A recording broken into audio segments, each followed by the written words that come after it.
arquitecta, urbanista e investigadora asociada a la UDEM, me llena obviamente de entusiasmo ver tantas caras, ver tantas edades, tantas generaciones en un mismo espacio que se convierte en un punto de encuentro fértil entre generaciones, saberes y voluntades, que a final de cuentas buscamos lo mismo, que es el repensar desde la colectividad distintas formas de hacer ciudad. Quisiera comenzar agradeciendo a la UDEM por abrir sus puertas y por permitir que esta reunión tenga lugar en su campus, a nuestra decana, la maestra Marta Mariscal, por el apoyo y las facilidades que dio para que esto sucediera, así como la presencia y el apoyo de Panel Rey y Milernol el día de hoy para que el evento sea como lo tenemos tal cual. Hoy, albergando este encuentro, la UDEM está reafirmando su misión de educar para la vida y para el bien común, creando puentes de encuentro entre la academia, la profesión y la sociedad. Extiendo también el agradecimiento muy especial al actual Consejo Directivo de la SURMAC por su liderazgo, su apertura y compromiso con la inclusión. La labor que realizan cotidianamente desde el diálogo técnico y profesional hasta la participación en procesos de participación urbana es indispensable para seguir construyendo una región más justa, más resiliente y más sostenible. Es así que necesitamos que esta asamblea, sobre todo, sea una oportunidad para encontrarnos con libertad y curiosidad, para compartir lo que sabemos y también lo que estamos descubriendo. Aprovechemos este espacio para tejer redes, para conocernos, para adentrarnos en la organización gremial a la cual buscamos participar, para entender las necesidades de la ciudad. A quienes hoy se suman por primera vez, especialmente a todas las estudiantas y estudiantes, gracias por su entusiasmo y por atreverse a ser parte de esta conversación. Bienvenidas y bienvenidos nuevamente a la UDEM. Ojalá que este día nos deje no solo aprendizajes, sino también nuevas preguntas y ganas de seguir caminando juntos. Gracias.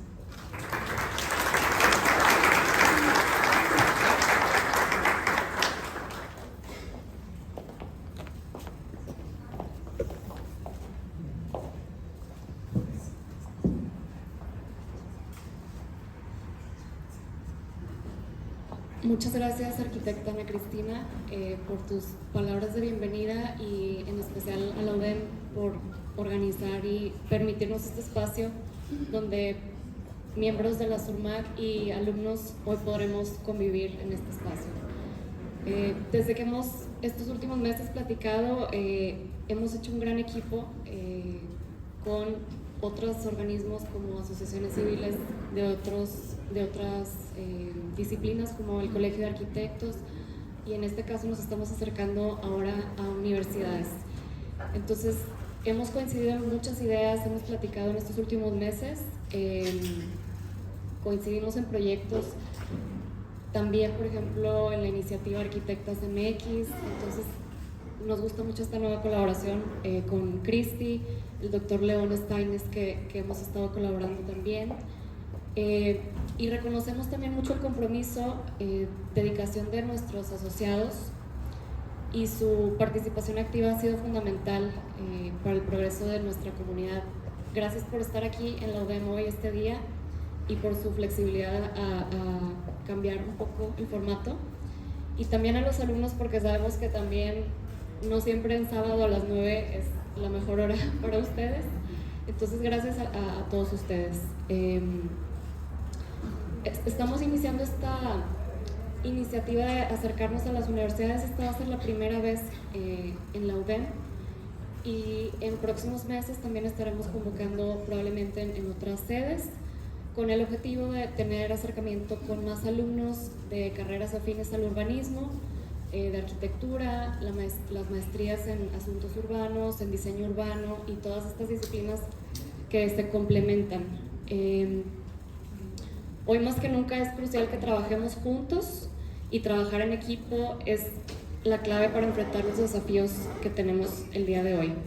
La Sociedad de Urbanismo tenemos 43 años trabajando por hacer una mejor ciudad, y lo que hemos platicado al interior es que queremos buscar tener mayor presencia, visibilidad, para tener cada vez una mejor incidencia. Entonces, esto es parte de estos esfuerzos. Nos gustaría mucho seguir creciendo nuestra organización, y esa es la visión de este consejo directivo: buscar estas vinculaciones con universidades, con otros organismos y sectores más amplios de la sociedad para tener esfuerzos coordinados en diferentes temáticas que ya hemos platicado, iniciativas de diferentes temas de medio ambiente, de patrimonio, etcétera. Y bueno, pues esta alianza con la academia es un paso fundamental para lograr esto. Y sin más, le pido a nuestra secretaria que pueda dar inicio a los trabajos de esta asamblea. La maestra Mariela Saldívar. Gracias, presidenta. Antes de pasar a la conferencia que todos estamos esperando, como estamos en la Sociedad de Urbanismo, vamos a hacer nuestro acto protocolario de nuestra asamblea. ¿Ok? Muy brevemente, pero como buenos grupos que buscan incidir en la sociedad, nos tenemos que organizar. Hay ciertas formalidades que cumplimos, pero es en un sentido de organización, y gracias a eso la SORMAC tiene 44 años haciendo mejor ciudad. Entonces voy a dar, por instrucciones de nuestra presidenta, voy a dar lectura al orden del día. En el punto número 1 tenemos la lista de asistencia y verificación del quórum legal. En el punto número 2 tenemos la bienvenida a cargo de la arquitecta Cristina García Luna Romero, profesora investigadora asociada del Departamento de Arquitectura, a quien agradecemos su anfitrionía. En el punto número 3 es la lectura del orden del día y el acta de la sesión anterior. En el punto número 4 tenemos el informe de la presidencia. En el punto número 5 tenemos el informe de la tesorería, y en el punto número 6 tenemos las dos ponencias que tenemos el día de hoy, las dos charlas. El primero son temas impartidos por la Secretaría de Movilidad y Planeación Urbana en el estado de Nuevo León. La primera charla es sobre el visor de consulta urbana a cargo del ingeniero José Alejandro Castillo Díaz, a quien le damos también la bienvenida, que es el director del Centro de Información Geoespacial. La siguiente charla es la norma técnica de criterios cartográficos para la elaboración de planes de desarrollo urbano en el estado de Nuevo León, a cargo del arquitecto Bernardo Ríos, director de gestión de distritos y polígonos de actuación. En el punto número 7 tenemos asuntos generales. En el punto número 8 la clausura de la reunión, y posteriormente les invitaremos a un intercambio y networking en el patio de aquí de la sala polivalente. Quienes gusten aprobar el orden del día, manifestarlo de la manera acostumbrada. Aquí tenemos, muy bien, gracias, aprueba por unanimidad. Y a continuación cedo la palabra a la arquitecta Priscila Dávila, presidenta de la Sociedad de Urbanismo, para su informe.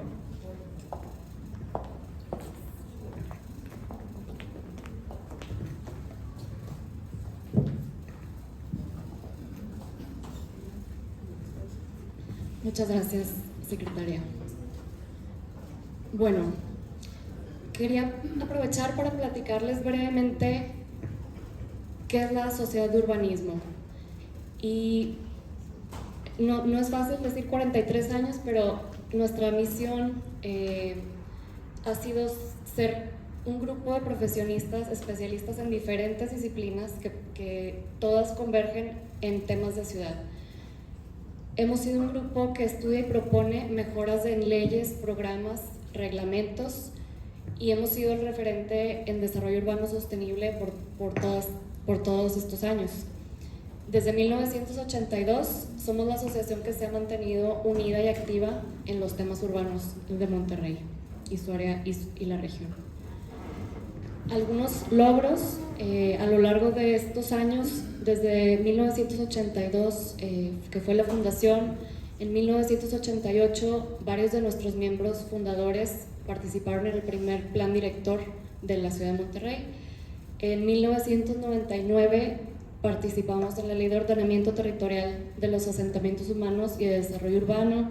Después, en el 2009 también cambió el nombre, hubo reformas y la SORMAC estuvo participando en esto.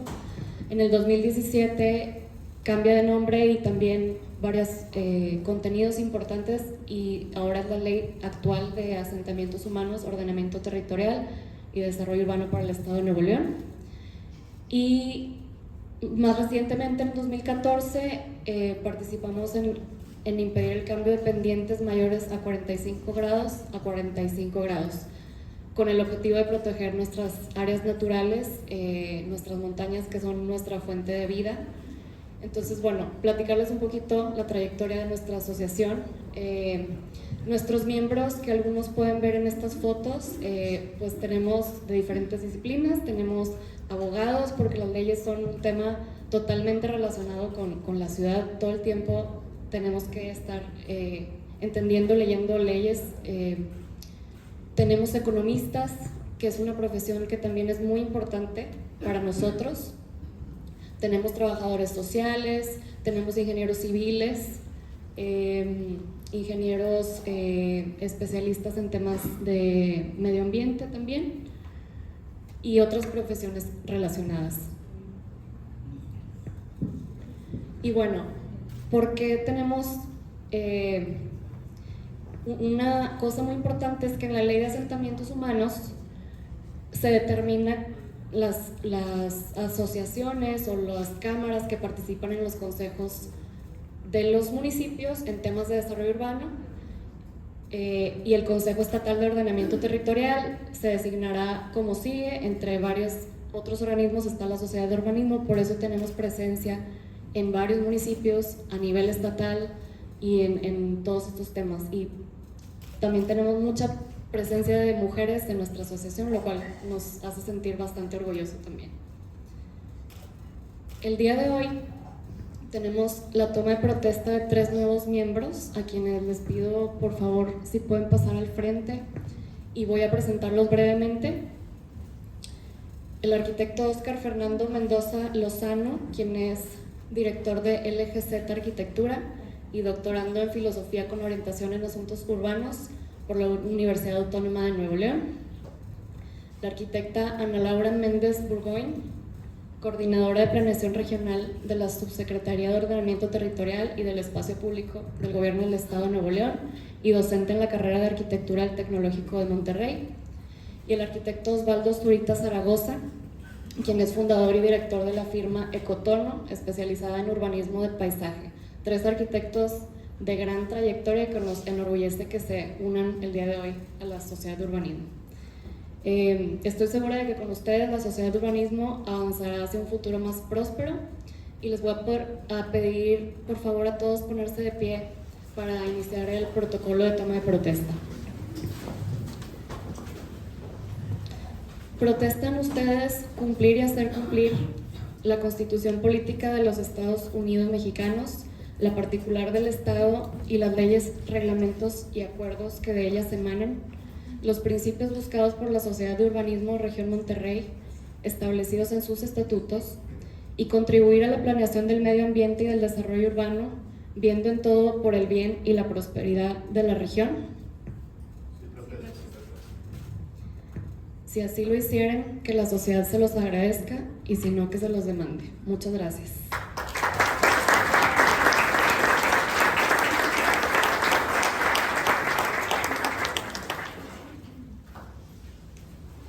Y muy brevemente también les voy a comentar las actividades que hemos llevado a cabo en estos últimos meses. El 9 de abril tuvimos un conversatorio en el tema de agilización de trámites y construcción sin comprometer el medio ambiente. Participó el secretario de Desarrollo Urbano Sostenible del municipio de Monterrey, así como el subsecretario de Medio Ambiente, diversas cámaras empresariales y algunos organismos especialistas en medio ambiente, y fue muy interesante todo lo que vimos. Y también, como parte de esta participación que les comentaba con municipios, es a través de los consejos, pero también cuando ellos convocan a consultas públicas para actualizar sus instrumentos de planeación, sus programas de desarrollo urbano, sus reglamentos, entre otros. Y ahí es donde nosotros como asociación presentamos comentarios, observaciones, para proponer alguna mejora en algún caso que podamos encontrar. Estas son las más recientes que hemos participado. El reglamento de zonificación del municipio de San Pedro Garza García recientemente estuvo en consulta, y a través de la Junta de Vecinos del Centro Valle, que se acercaron con nosotros para apoyarlos en un dictamen técnico respecto a esta consulta. Y en este caso tres organizaciones, que fue la Academia Nacional de Arquitectura, el Colegio de Arquitectos y nosotros, Sociedad de Urbanismo, preparamos este documento y se entregó en el plazo de esta consulta. Otra que recientemente recibimos la respuesta favorable fue el Programa Parcial de Desarrollo Urbano del Distrito Escobedo Norponiente. En este caso, igual hicimos un grupo de trabajo, se redactó un escrito con base en el proyecto que presentaba el municipio para esta zona específica del municipio. No es de todo el municipio, sino es un programa parcial, que es una zona muy industrial, entonces tiene ciertas características. Revisamos los planos, la reglamentación que estaban proponiendo, hicimos comentarios y recibimos hace unas semanas la respuesta favorable de que nuestros planteamientos fueron tomados en cuenta para la redacción del nuevo proyecto que ellos estarán publicando, presentando próximamente. Entonces eso nos enorgullece mucho. Y este último, le voy a ceder la palabra al doctor León Steines para que nos presente este último tema. Muchas gracias. Aprovechando que hay muchos estudiantes, voy a decir en un minuto qué es una MIA. La MIA es una manifestación de impacto ambiental. Cada vez que hay un proyecto muy grande que puede tener la potencialidad de afectar alguna zona, se hace una MIA. El responsable del proyecto tiene digamos, por necesidad, por reglamento, por ley, presentar una MIA, que es la descripción de la zona antes de que se haga una construcción de gran escala. Se hace también una descripción del proyecto y cómo potencialmente podría afectar o no, y también se hacen una serie de recomendaciones para mitigar esas posibles afectaciones. Eso es una MIA. Entonces, para la MIA de la vialidad que va a haber que se está por discutiendo sobre Constitución y Morones Prieto, se hizo la MIA e integramos un equipo de trabajo, como ya mencionó la presidenta, en donde había personas especialistas en biología y en desarrollo urbano, y analizaron todo el documento y se hicieron las observaciones pertinentes sobre ello. Bueno, muchas gracias.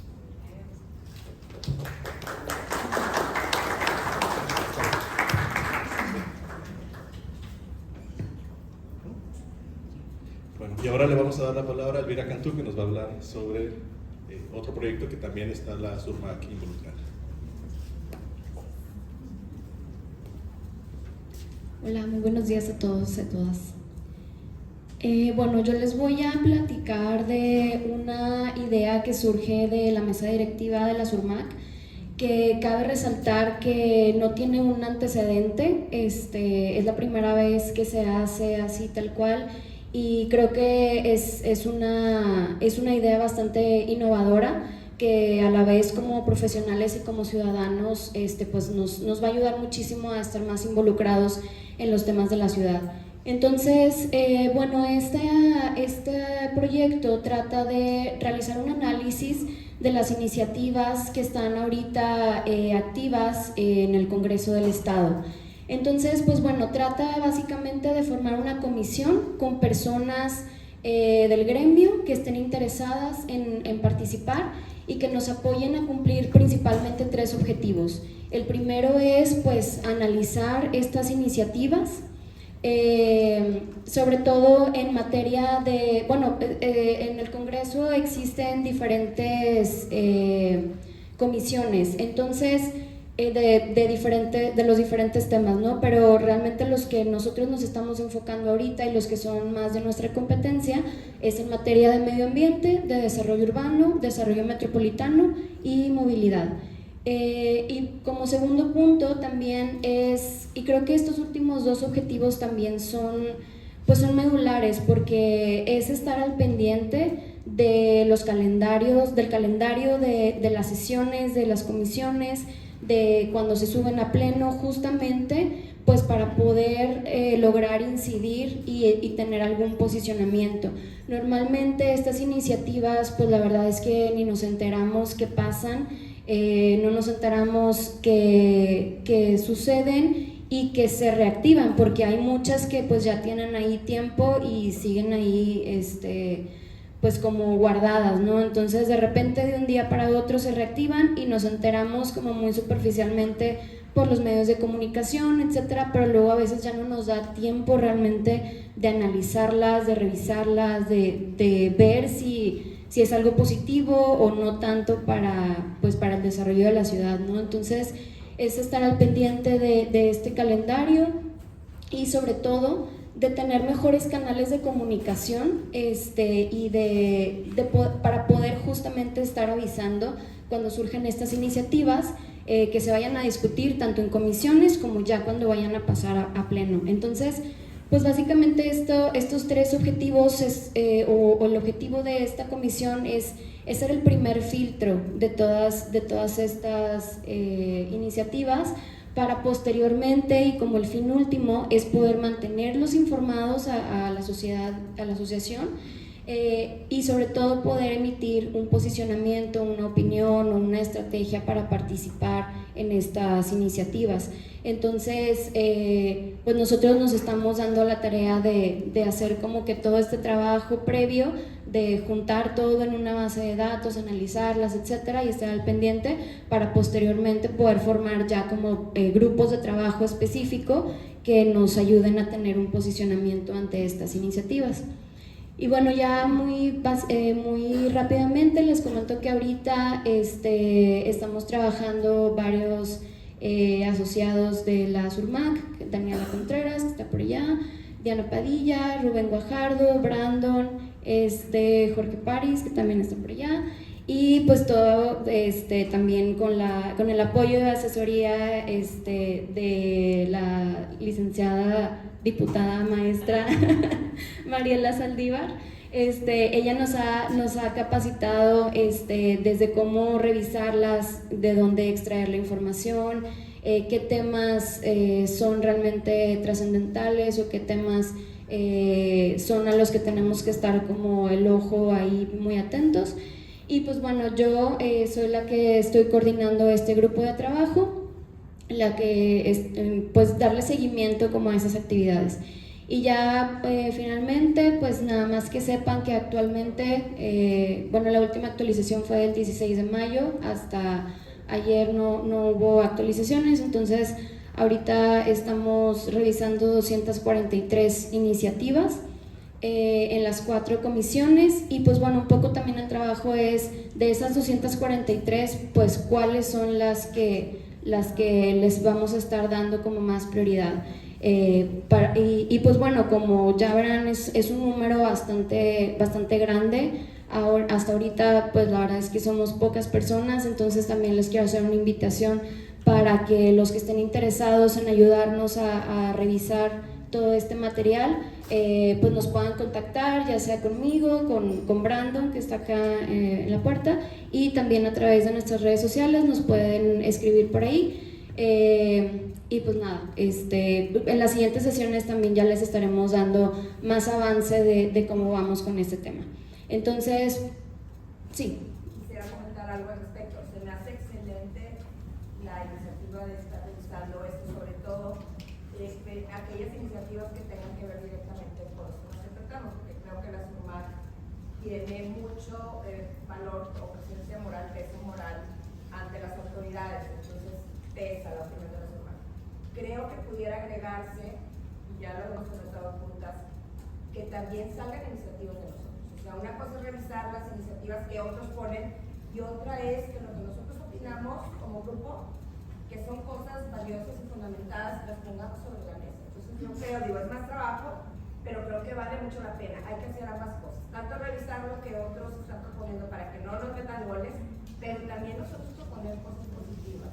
Yo creo que ahí, y me apunto para colaborar con el grupo, porque creo que es una de las contribuciones más importantes que puede hacer la SURMAC. Muchas gracias. Sí, claro. Justo es como el fin último, que también la SURMAC pueda incidir en estas iniciativas y, como dices, generar propias. Exacto. Y pues bueno, le cedo la palabra al arquitecto José Luis Almanza, que nos va a dar el reporte de tesorería. Muchas gracias, Silvia.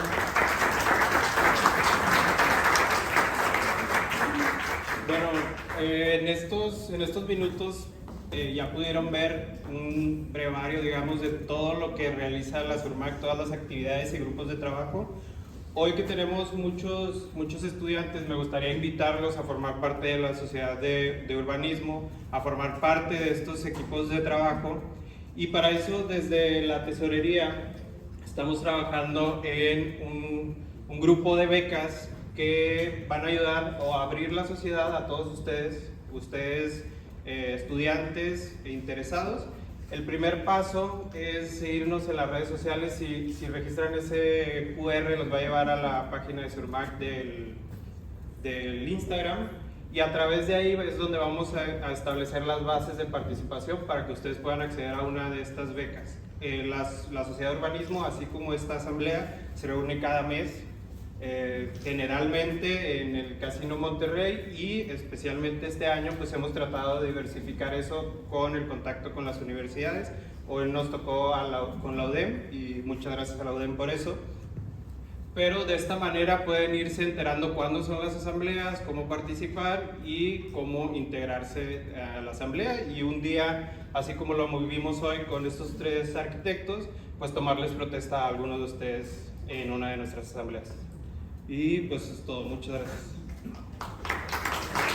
Le paso la palabra otra vez a nuestro secretario para ya iniciar con la plática. Gracias, arquitecto, que es nuestro tesorero. Muy bien. Ahora sí, damos inicio a las ponencias. Vamos a comenzar. Dicen que hay un cambio con el arquitecto Bernardo Ríos Mejía.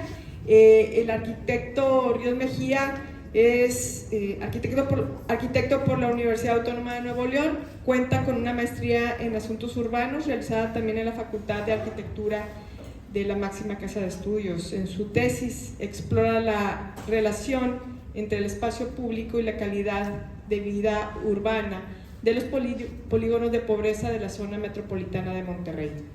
Como profesionista ha trabajado en el servicio público, proyectos personales y la academia, a la que siempre le gusta volver. Cuenta con experiencia como docente en el taller Max Zeto de la UNAM y ha sido ponente y socio formador en la UDEM, en la UNI y TEC de Monterrey. Ha trabajado como analista urbano en Fonatur, así como en el gobierno del estado de Nuevo León, donde actualmente es titular del área de gestión de distritos y polígonos de actuación urbana. Demos la bienvenida a nuestro primer expositor.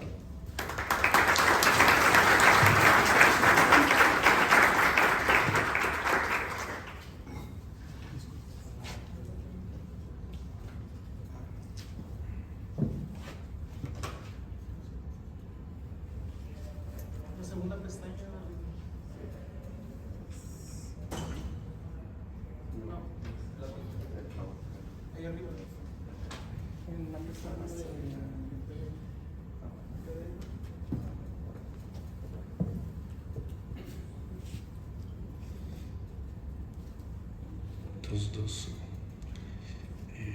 Ay, disculpen los inconvenientes logísticos. Aquí está.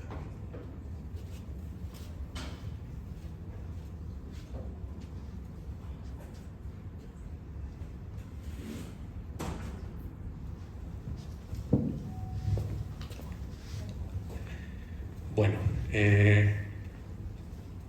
primero que nada, buenos días a todos. Me gustaría agradecer primero a la Surmac por invitarme, Priscila y Mariela y todo su equipo. Muchísimas gracias por la invitación. Y en segunda, obviamente, quisiera felicitar a la UDEM, Cristi especialmente, que es con quien he tenido contacto, pero muchísimas gracias por abrir estos espacios que creo que son súper importantes pues, para tener contacto entre la sociedad y los estudiantes, ¿no? También quisiera agradecer a los 3 nuevos miembros, Osvaldo, Ana y Oscar, ¿cierto?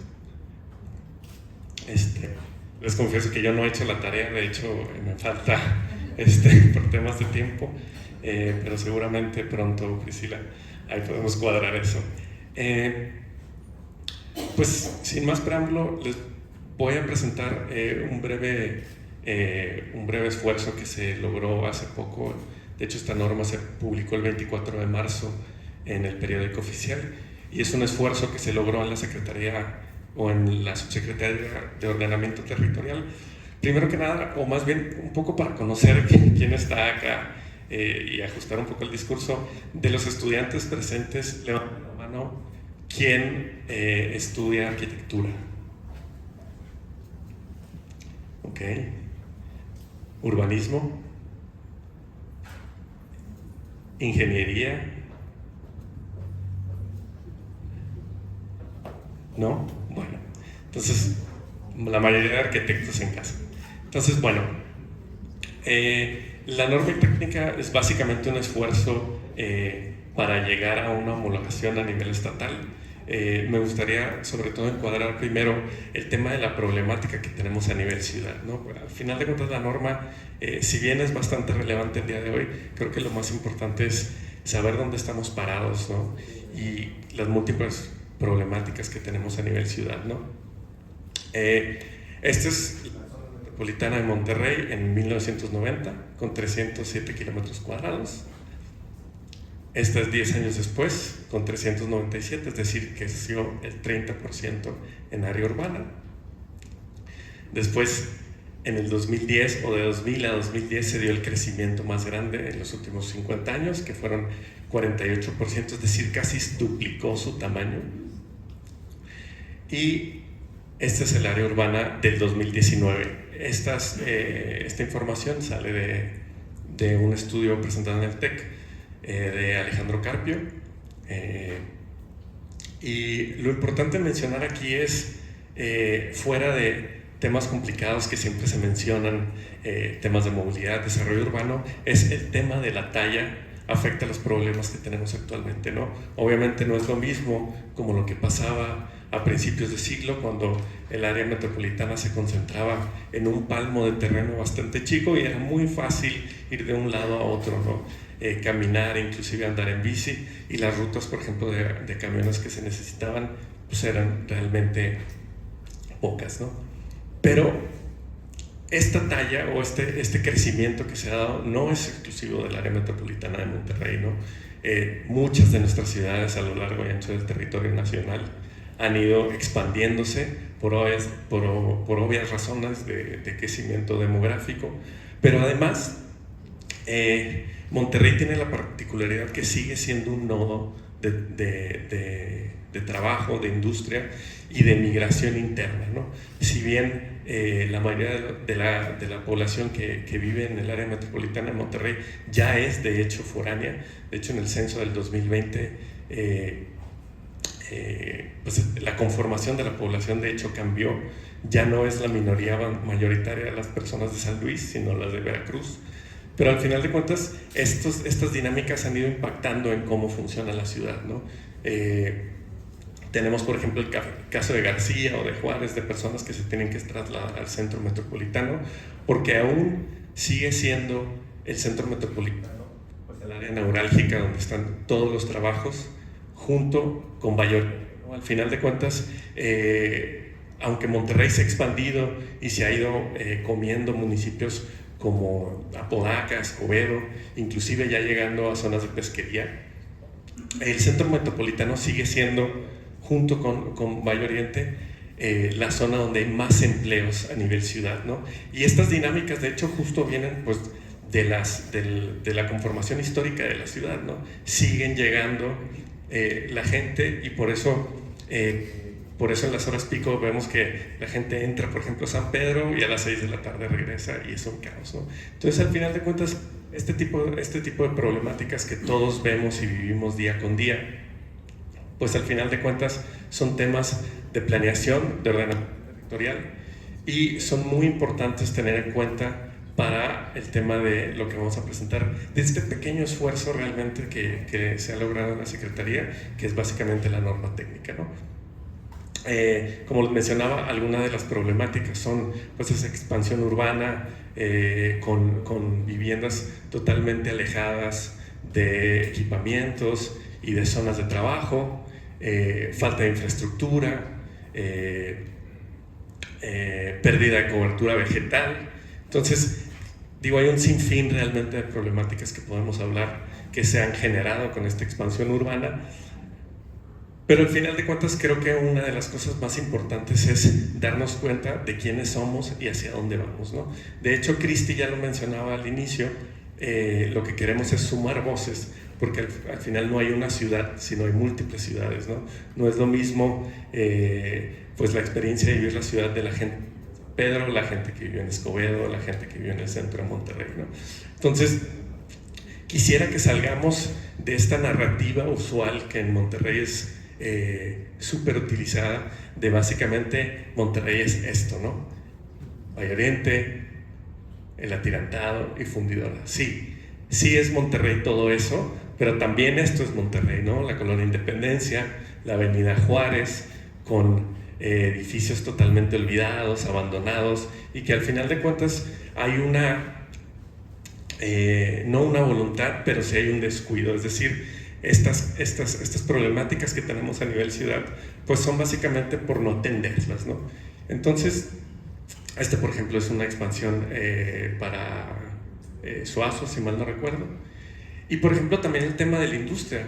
El tema de la industria no es una cuestión fuera de problemáticas, ¿no? También el que venga más industria tiene muchos asegúnes. Claro que siempre a nivel discursivo decimos que pues va a haber mucho beneficio económico, pero también tenemos que ver tanto las externalidades positivas como las negativas, ¿no? Y eso al final de cuentas hay que tenerlo en cuenta, porque estas narrativas de ciudad justo pegan en quiénes somos y hacia dónde vamos, ¿no? Entonces, esta presentación, quitando el tema de las problemáticas, la presentamos hace poco a los municipios del estado, porque al final de cuentas muchos de los municipios del estado no cuentan con las capacidades técnicas, como por ejemplo para desarrollar un plan de desarrollo urbano, o inclusive para tener análisis profundos de lo que está pasando en sus territorios, ¿no? Entonces, esta norma que les voy a presentar básicamente facilita la comunicación con el Estado. Para todos los estudiantes acá, creo que es importante mencionar cómo se estructura un poco la planeación a nivel nacional. Ustedes saben que cuando entra un nuevo gobierno se hace un plan nacional de desarrollo, y luego empiezan a surgir documentos a la par que, junto con las leyes que se van modificando constantemente, pues van de alguna manera reforzando esos objetivos que los planes nacionales de desarrollo tienen, pero que también los planes de desarrollo urbano, tanto a nivel estatal como a nivel local, o inclusive áreas más específicas, como por ejemplo el Distrito TEC a nivel parcial, pues van bajando, ¿no? Entonces, estos documentos son súper importantes, porque al final de cuentas nos dan guía de hacia dónde queremos ir, de hacia dónde debemos ir y qué es lo que tenemos que hacer, ¿no? Básicamente, si se fijan, a lo largo y ancho no solo del mundo, sino de México, las ciudades que realmente logran dar pasos hacia una mejor ciudad, una ciudad más humana y una ciudad que realmente pues funcione para todos, son esas áreas urbanas que justo hacen uso de estos planes y van empujando poco a poco. Como saben, el tema de desarrollo urbano es un tema muy complejo. A la gente de la SURMAC no se lo tengo que decir, seguramente todos ustedes saben mucho más que yo de todo el tema urbano, pero al final de cuentas, sí hay que decirlo, estos son temas de largo aliento que muchas veces nosotros ni siquiera logramos concretar, no en una vida laboral, pero inclusive en nuestro periodo, ¿no? Entonces, esta norma ayuda también a homologar la información de todo el Estado. O sea, básicamente es súper importante tener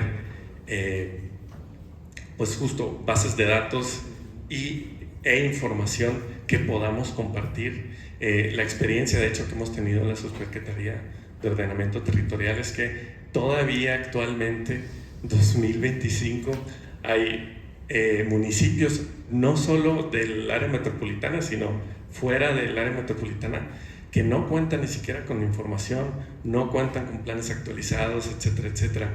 Y si bien esta norma les podría parecer, y es una cuestión súper técnica, es una base súper importante pues para eso, para poder ir dialogando, homologando información y que de alguna manera lleguemos a lo que les voy a mostrar, ¿no?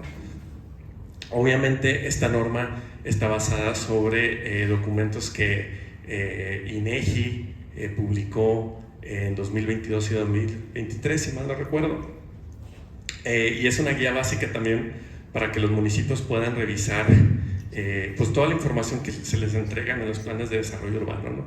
Entonces, básicamente la estructura de la presentación es esta: hay un fundamento legal, el sistema de planeación que les mencionaba.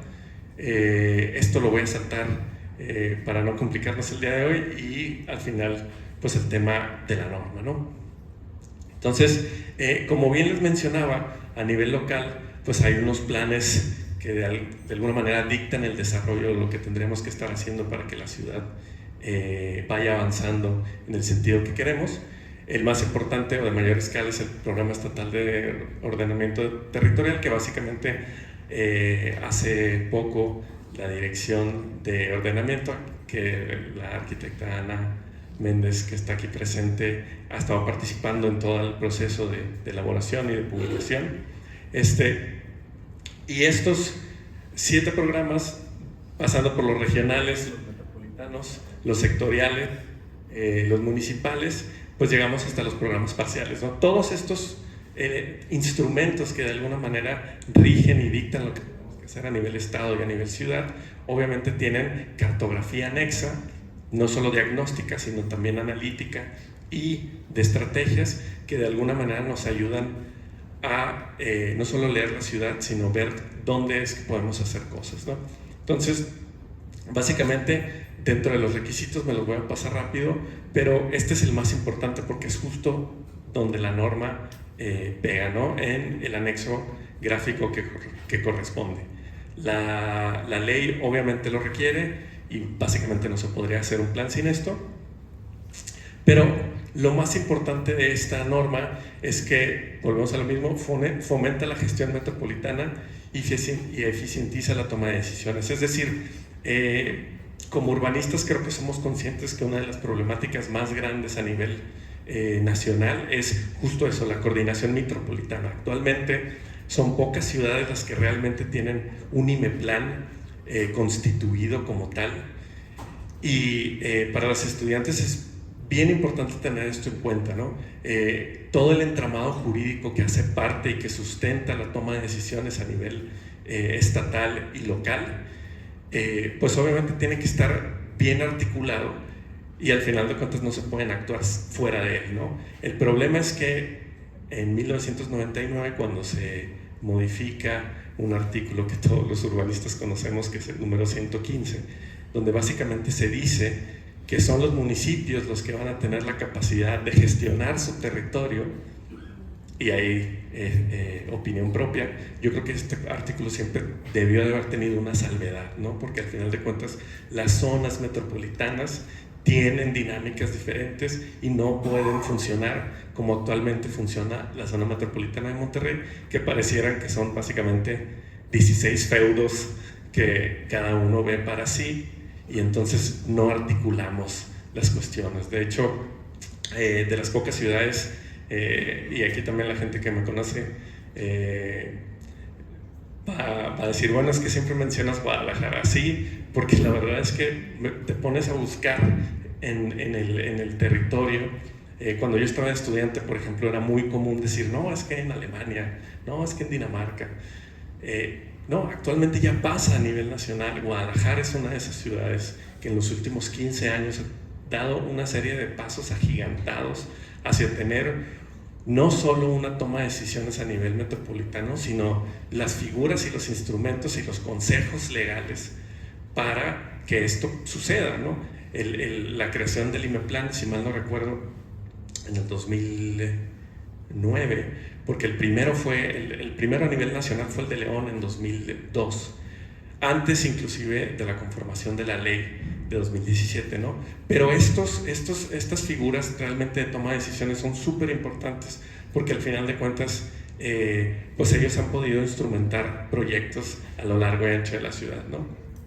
La norma mejora la eficiencia de revisión, validación y publicación. ¿Por qué? Porque, como les mencionaba, pues al final de cuentas muchos de los municipios, sobre todo fuera del área metropolitana de Monterrey, no cuentan con las capacidades para poder decirle al consultor, que generalmente es lo que pasa para la elaboración de planes. Digo, un poco para explicarles a los estudiantes cómo funciona, es que muchas veces las capacidades de los gobiernos no tienen las capacidades ni técnicas ni humanas para hacer estos documentos de tan grande envergadura, ¿no? Entonces, por ejemplo, lo que pasa es que se pide un dinero, se adjudica por procedimientos distintos a un consultor y ellos lo desarrollan, ¿no?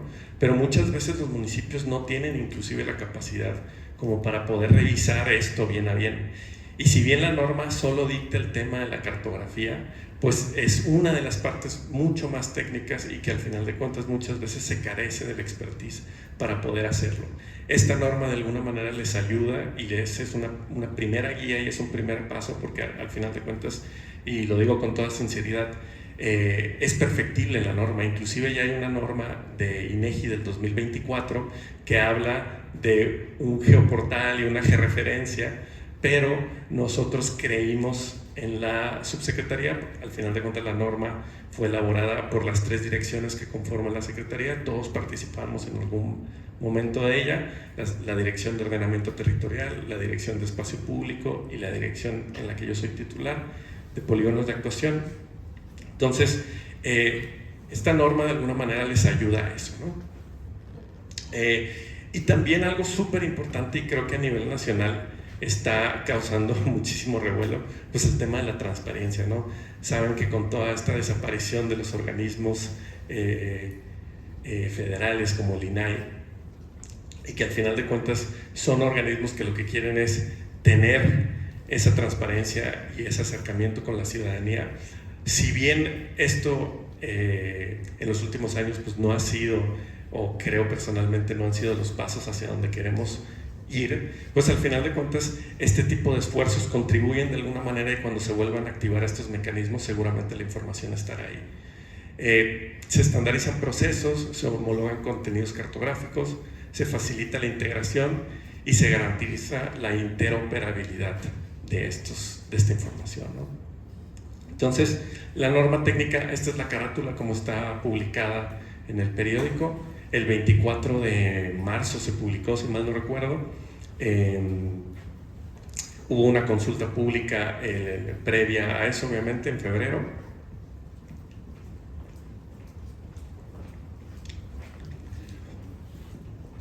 Y, como les decía, la norma no parte de la nada, ¿no?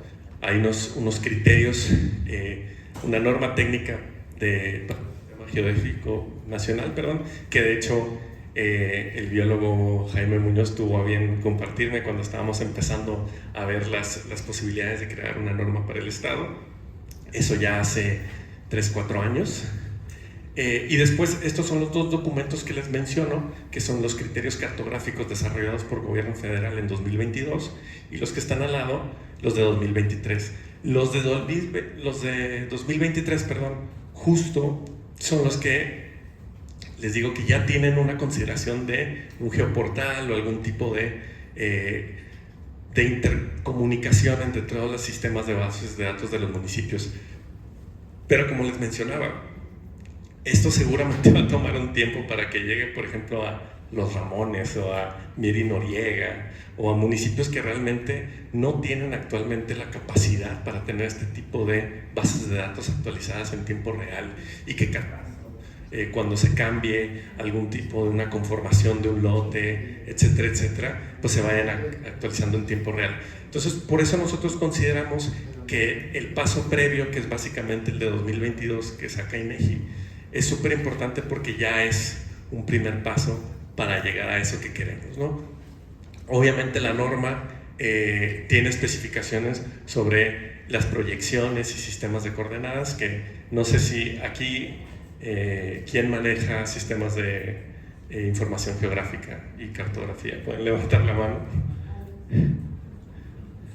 Bueno, entonces, la minoría.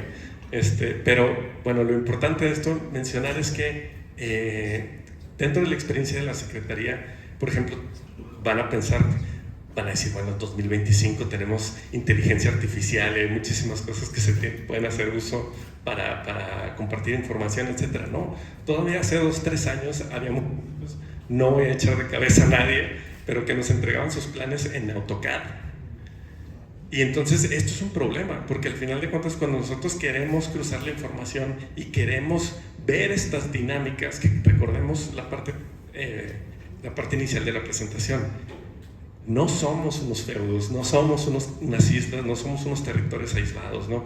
Ustedes cuando van de San Pedro y pasan a Monterrey, o de Monterrey a San Nicolás, ustedes no se dan cuenta cuando cambian y estas dinámicas obviamente nos afectan a todos, ¿no? La gente que trabaja en García, que va al centro, etcétera, etcétera. Entonces, este tipo de cuestiones todavía pasan o pasaban, últimamente ya no han pasado, pero hace 3 años pasaban, ¿no? Entonces, es bien importante tener en cuenta que todo el mundo tenga la misma proyección. Esto está obviamente normado por el INEGI.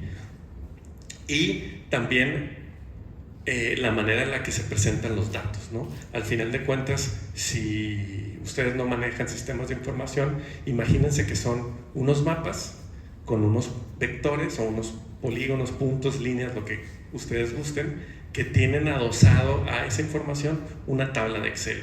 Esa tabla de Excel tienen campos en donde pueden explicar qué cosa es, ¿no? Por ejemplo, manzana 3 de tal ciudad. Y de hecho INEGI ya tiene toda esa clasificación que nosotros hacemos uso y partimos de ahí para información que se hacen en los planes de desarrollo. Y es justo a esto a lo que quiero llegar.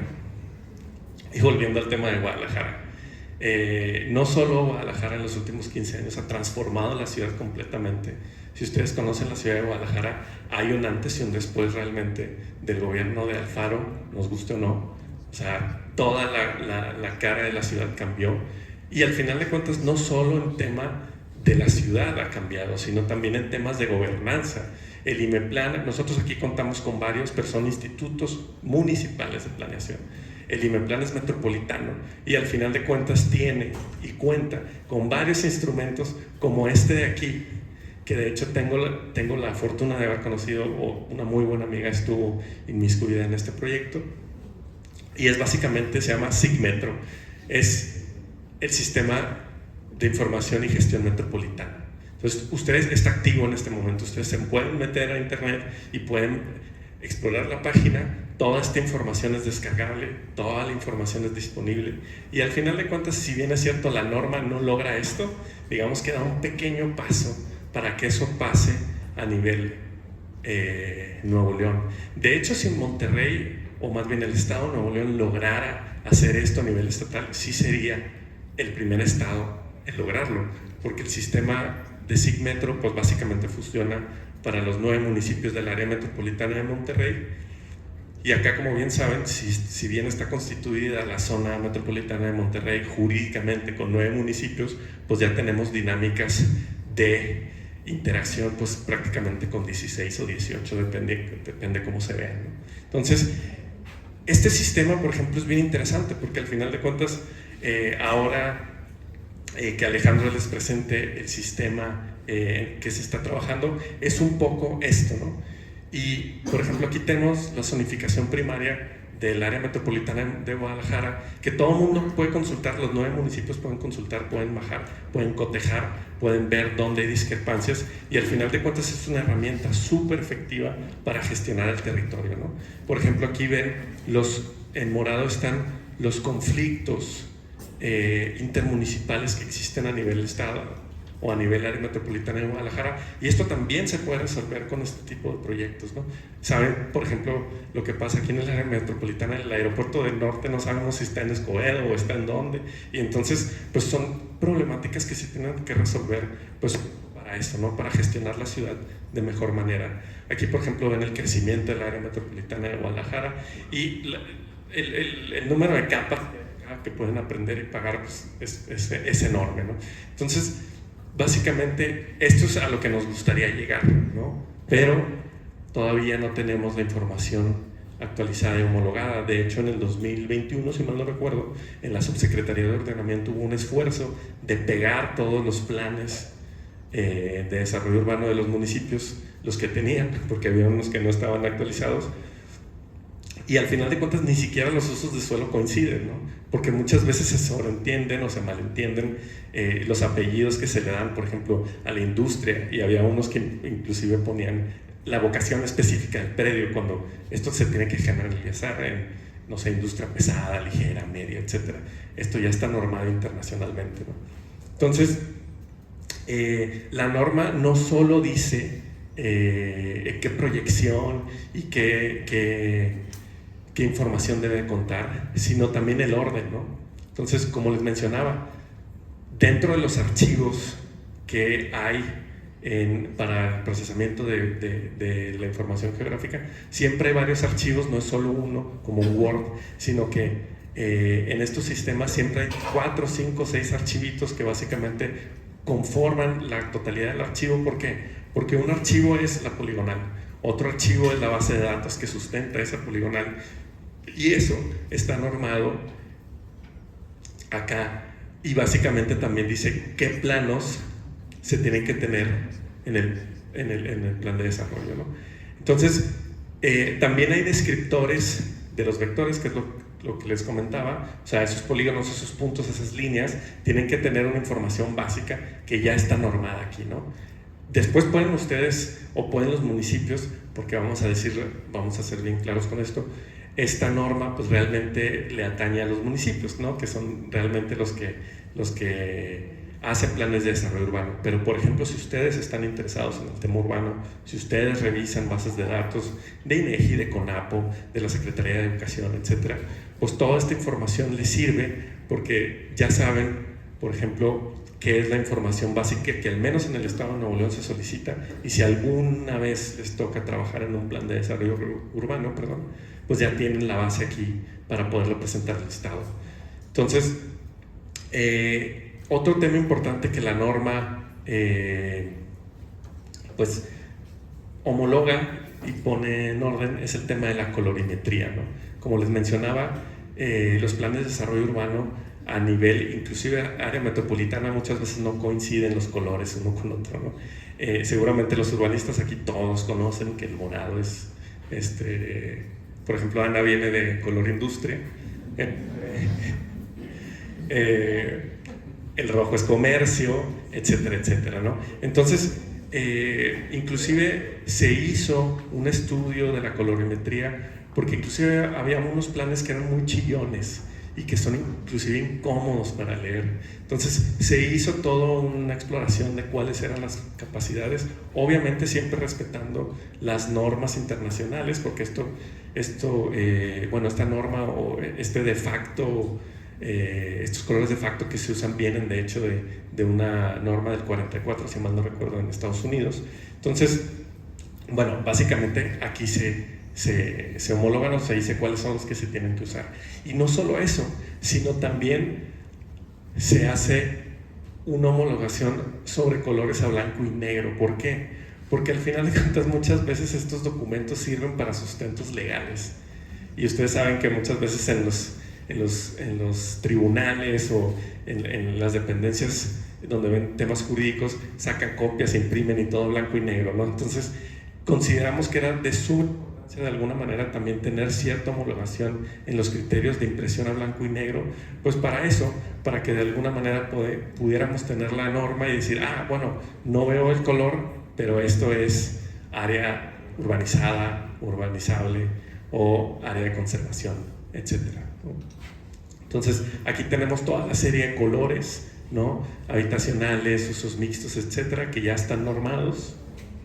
Inclusive hay temas de hatches o de rellenos que seguramente todos los estudiantes de arquitectura conocen, pues para que todos los planos estén homologados, ¿no? No me voy a detener en esto para no hacerlo cansado. Con gusto al final del día de hoy les podemos pasar la liga donde está la norma. Pero bueno, también viene el tema de la colorimetría, y simbología de las vías, ¿no? Para todos los estudiantes aquí presentes, en los planes de desarrollo urbano se norman el tema de los anchos de vía y las conformaciones de las vías, que esto también tiene una representación. Bueno, aquí también están normados de qué manera se tienen que representar y de qué colores tienen que hacer uso. Y aquí de alguna manera solo para mencionarles algunas, ¿no? Por ejemplo, las colectoras interbarrios que tienen esta conformación. posible, o sea, no siempre es así, pero al final de cuentas ya hay un tema de homologación de cómo se representa. Ya estamos incluyendo inclusive secciones donde hay ciclovías, que sabemos que, de hecho, por ejemplo, el área metropolitana de Monterrey todavía le falta mucho en este tema, pero bueno, también ya están mencionadas en la norma. Temas de densidades, como ven también con colores y en blanco y negro para el mismo efecto. Estos son algunos ejemplos de mapas que se habían hecho antes de la norma. Por ejemplo, este de acá era muy claro, los verdes fosforescentes, que además no solo en pantalla son muy incómodos para ver, sino que cuando se imprimen es un problema porque cambia totalmente el color y no sabemos de qué estamos hablando. Y en temas específicos, por ejemplo, espacios públicos o áreas verdes, muchas veces la diferencia de tonos pues cambia sobre qué uso es específico, ¿no? Este es uno de estructura vial, por ejemplo. Entonces, aquí, por ejemplo, tenemos dos ejemplos muy chiquitos de mapas, porque de hecho, como les comento, la norma es de reciente publicación. Todavía estamos trabajando en la aplicación de criterios y de mapas que tengan toda la información para presentarlos. Y esto es, por ejemplo, a blanco y negro, ¿no? Y entonces, pues básicamente me quiero quedar con qué retos y qué oportunidades tenemos para seguir empujando este tema de la gobernanza metropolitana, ¿no? Pues básicamente creo que la norma aporta en migrar hacia un modelo de planeación homologado e interoperable, como les mencionaba, y lo ideal sería que tuviéramos pues un geoportal abierto a todo público y que toda la gente pudiera visitar. Yo soy de los que piensan que el sistema de catastro podría estar abierto, obviamente sin información sensible. Obviamente la digitalización de los procesos administrativos y por ende la gestión del territorio, es decir, muchos planes todavía se manejan de manera impresa. Lo ideal sería que pues ya prescindiéramos de eso. Y creo que este es uno de los más importantes para migrar a eso que les comento de no solo un sistema metropolitano, sino instituciones metropolitanas, ¿no? Que al final de cuentas es difícil. Ustedes saben, todavía actualmente funciona muchas de las tomas de decisiones de manera partidista, y entonces creo que esta norma de alguna manera lo que pone en el mapa es decir, pues hay cierta información que podríamos concertar y que de alguna manera podríamos pues ir haciendo un esfuerzo para que también se conformen estas instituciones. De hecho, creo que el SEDATU actualmente está trabajando en una reforma a la ley que va a pegar justo al 115, o al menos es lo que yo sé. Espero que se concrete. Y bueno, para que la disparidad de recursos y de técnica entre los diferentes gobiernos del estado pues sea mucho menos abismal como lo es ahorita. Actualmente, por ejemplo, sí les puedo decir, por ejemplo, fuera de San Pedro, Monterrey, San Nicolás, Guadalupe, generalmente es difícil tener las capacidades y el expertise técnico de los municipios y de la gente que trabaja en los planes de desarrollo, ¿no? Bueno, esto creo que es parte de las cosas que ya he mencionado y pues muchísimas gracias. No sé si tengan preguntas.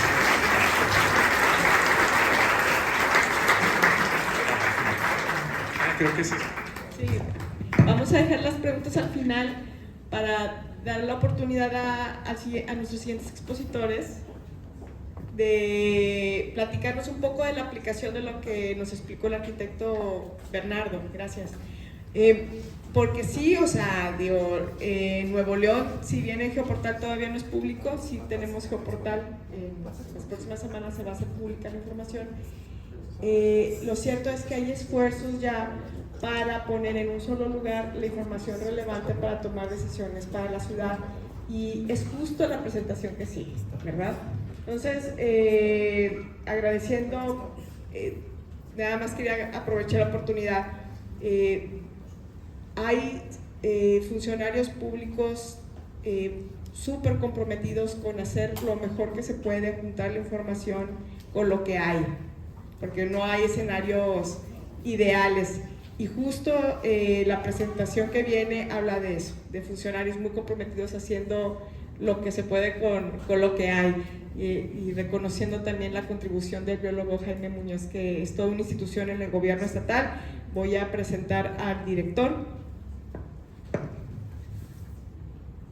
el ingeniero José Alejandro Castillo Díaz, con quien también hemos tenido la oportunidad de colaborar mucho.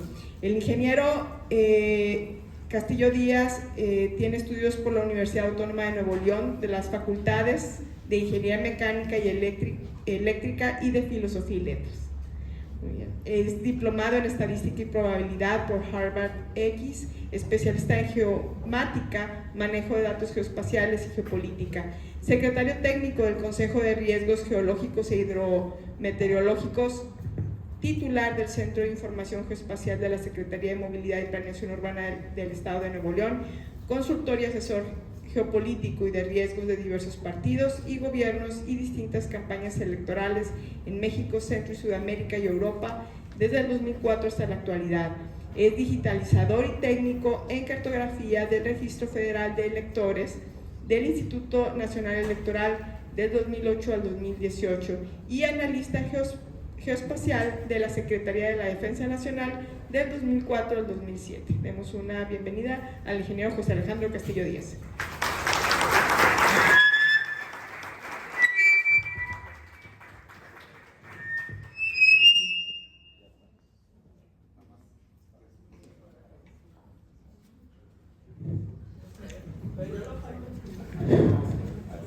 Muy bien, buenos días a todos.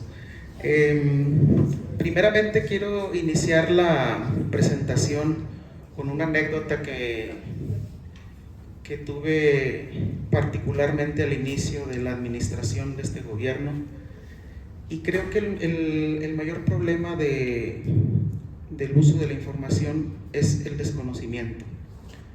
Cuando entramos a la administración, el gobernador tenía una serie de proyectos que la Secretaría tenía que ejecutar, entre esos las obras del metro, la carretera Gloria Colombia, y para eso se requieren, entre otras cosas, el conocimiento de los predios de catastro. Bueno, ellos estaban haciendo durante 2 meses la petición a catastro, todo lo demás que se ve jurídicamente para hacer donaciones, derechos de vía, etc. Entonces, sin afán de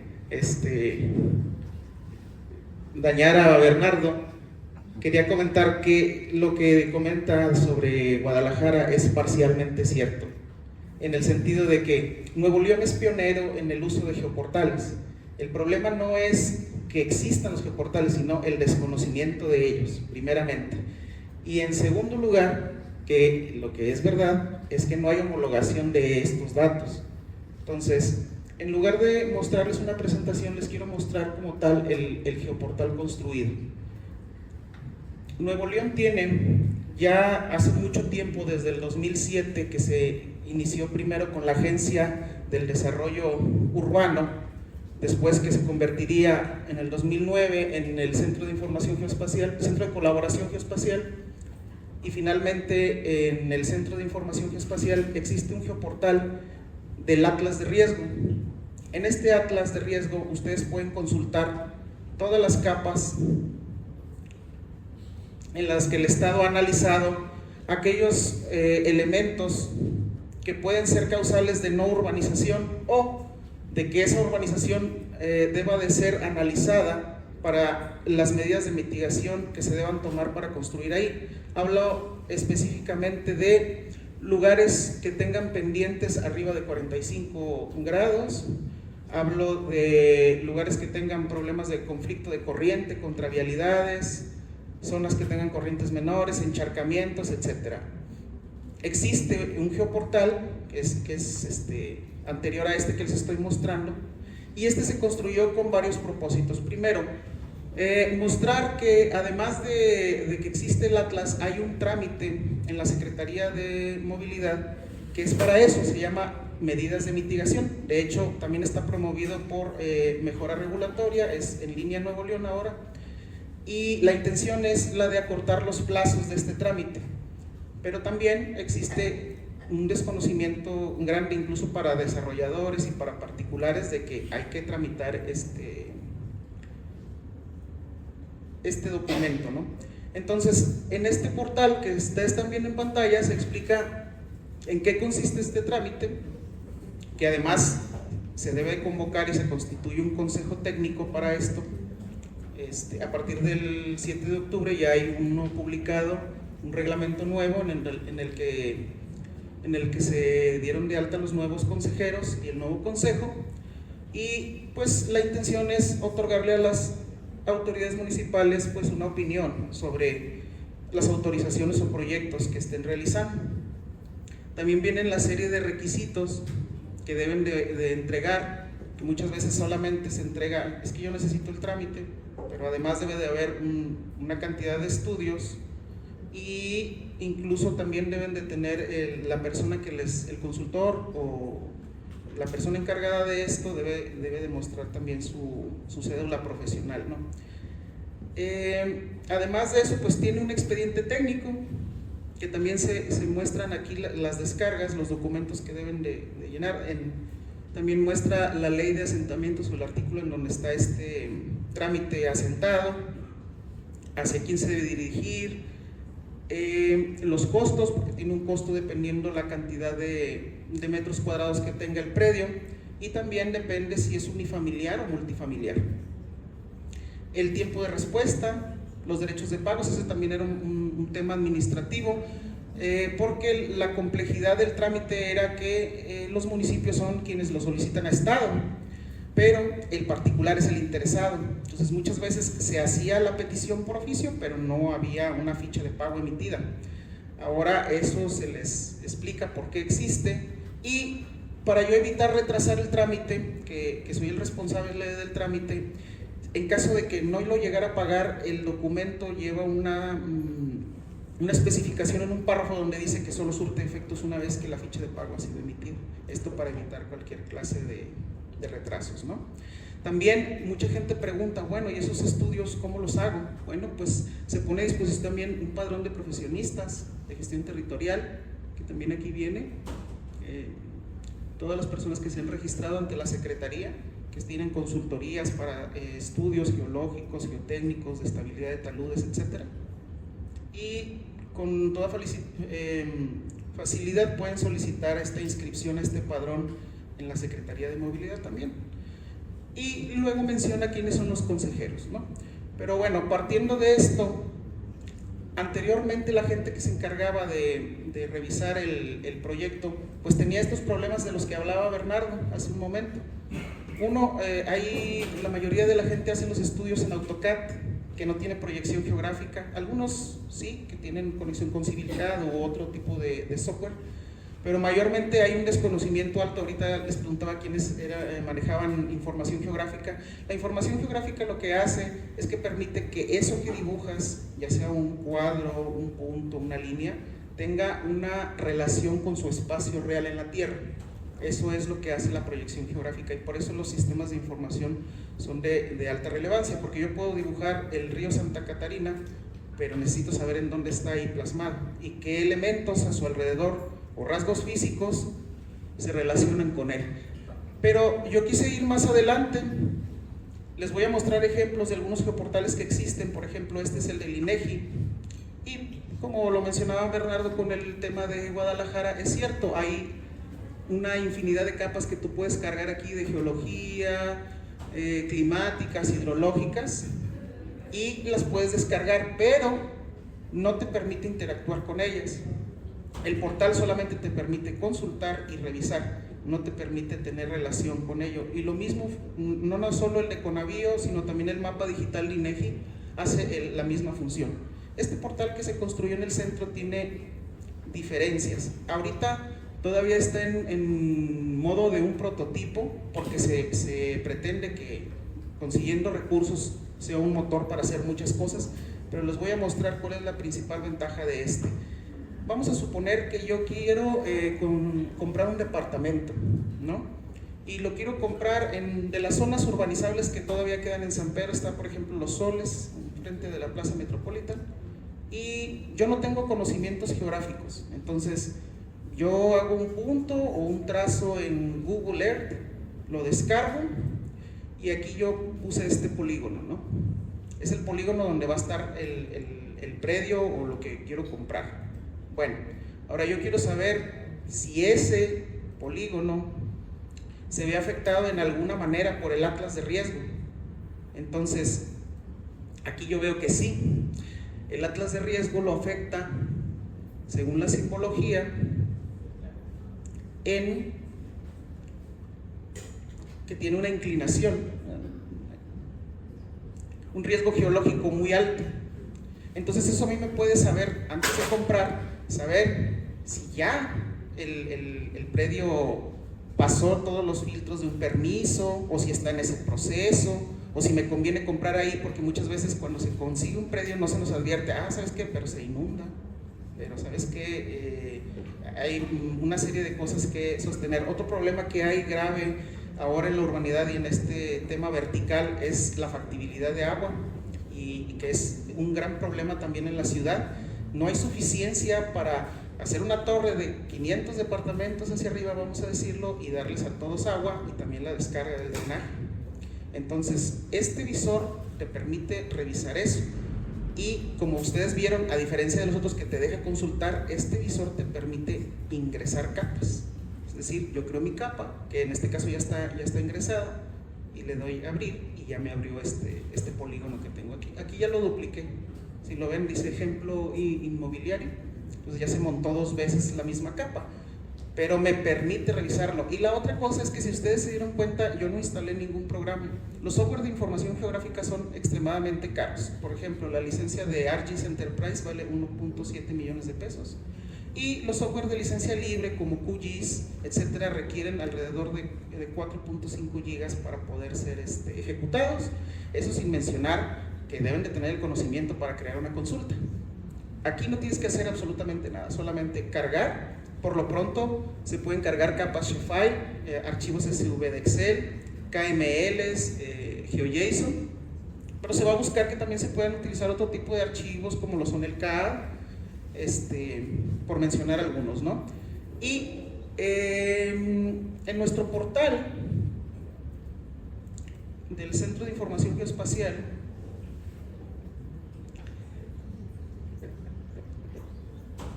que es este portal, también se los vamos a compartir. Esto que ustedes ven aquí es algo que yo nunca he querido, pero es la forma en la que hemos trabajado.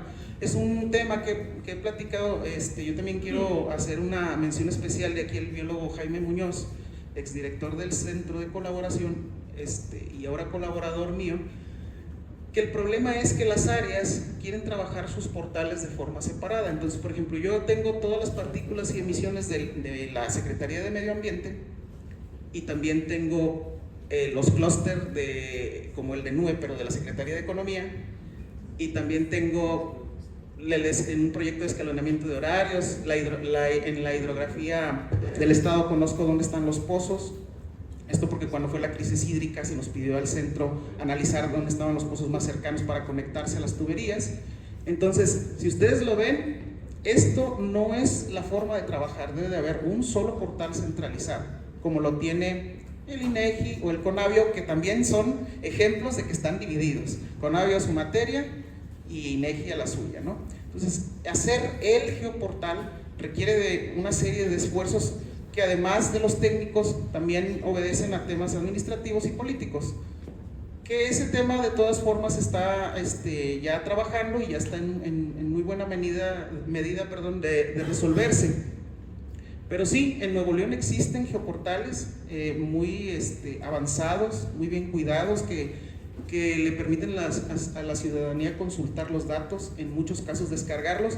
De hecho, hay una capa aquí, legalmente, lo que mencionaban ahorita sobre lo del catastro público, Bernardo, existe, por ejemplo, Guadalajara es el único estado que tiene disponible la capa de catastro descargable, y está en datos abiertos de México. En esa página se puede descargar todo el catastro urbano de Guadalajara, y se actualiza cada 3 meses, me parece.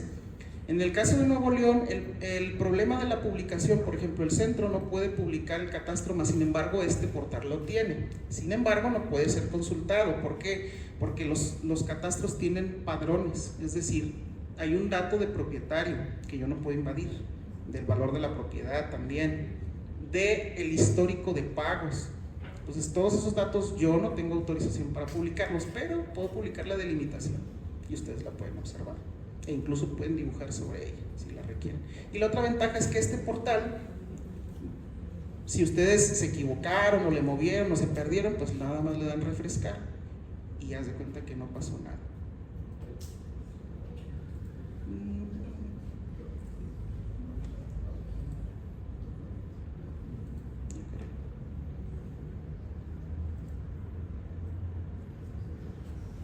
Es un tema de aquí de la red.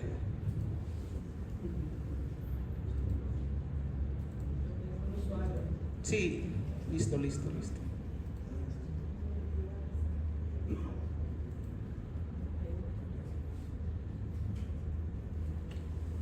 Permítanme revisar, debe estar.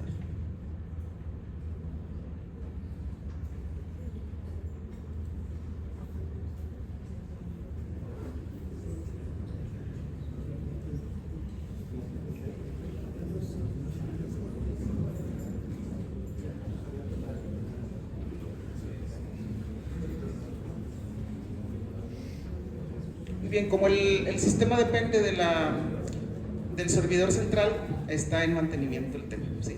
Por eso se acaba de cortar. Esos son los problemas técnicos que tenemos de las dependencias, ¿no? En este caso el portal sí sigue funcionando, pero ya no tiene la suficiencia de respuesta de parte de tecnología para que se ejecute. Entonces, por eso estoy buscando también que trabaje de forma independiente del servidor central. Si se fijan, en cambio los SIG de acá sí siguen funcionando. Aquí tengo este portal se está ejecutando. Y es sí, la dependencia es que ya no tiene suficiencia para ejecución. Bueno, pero en general, si ustedes se equivocan o hay un problema con el programa, lo único que hacen es refrescarlo y ya no pasó nada. Otra vez pueden volver a utilizarlo, subir la cantidad de capas y manipular la información que ustedes requieran, ¿no? De mi parte, eso es todo lo que tengo que mostrarles. Les agradezco mucho su atención, le agradezco igual la invitación a la SURMAC y a todos los involucrados y anfitriones que nos invitaron. Muchas gracias.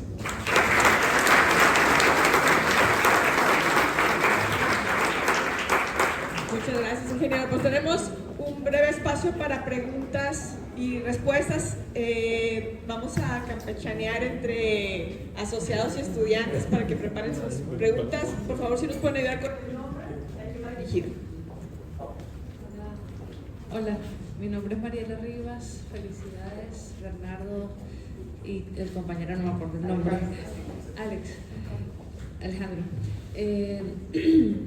Bueno, primero lo de la colorimetría, y esto es un avance impresionante que se pueda acceder en blanco y negro, porque tienen toda la razón. Yo solo quería preguntar si hay alguna nomenclatura internacional o es algo que ustedes definieron con base a normas mexicanas, o si hay, no sé, digamos los colores que se reflejan para usos del suelo, etcétera. Tengo entendido que también hay normas internacionales para que sea homologable también a nivel internacional. Y la segunda es esto del módulo de riesgos, si solo sale la ciudad planificada y si no aparece los asentamientos irregulares que llaman aquí en México.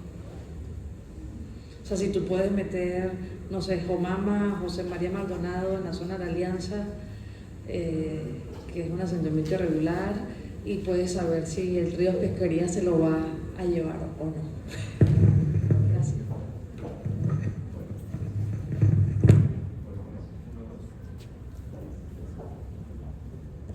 Bueno, sí, listo. Sí, el tema de la colorimetría, no sé si la pregunta es exclusivamente a color o al tema de blanco y negro. El tema de a color está completamente normado internacionalmente.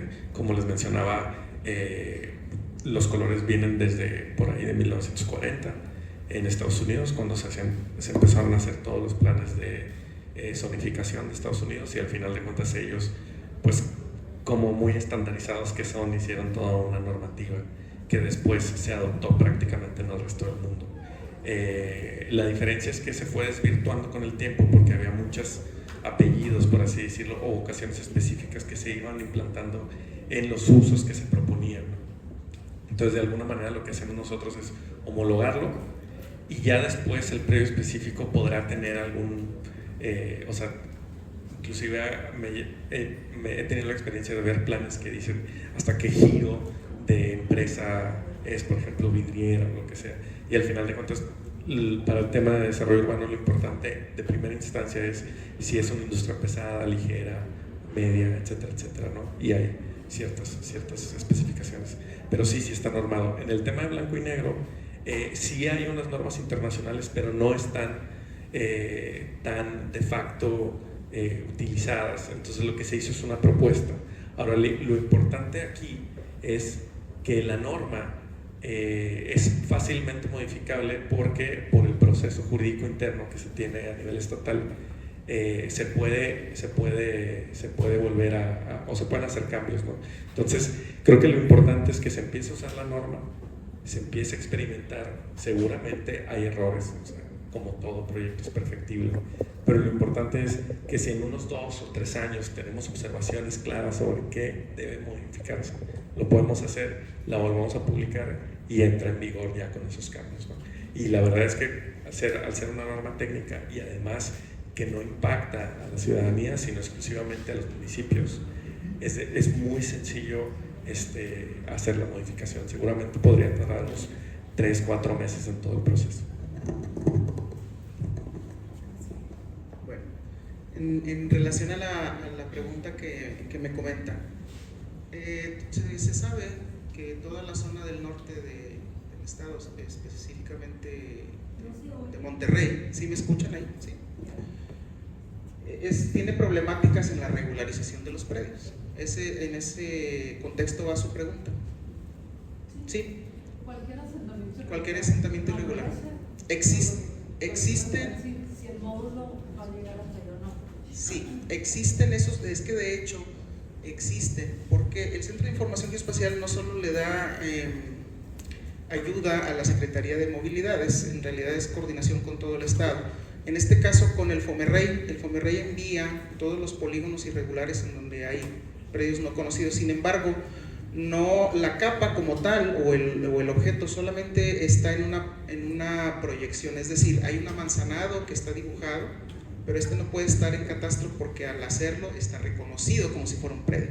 Entonces sí existen esos elementos, sí están y pudieran ser objeto de que algunos, sobre todo los que ya están en proceso de regularización, pudieran ser públicos. Pero si no está regularizado, ¿puedo saber si están bien? Sí, claro que sí, eso sí. Muchas gracias. ¿Alguna otra pregunta? Acá.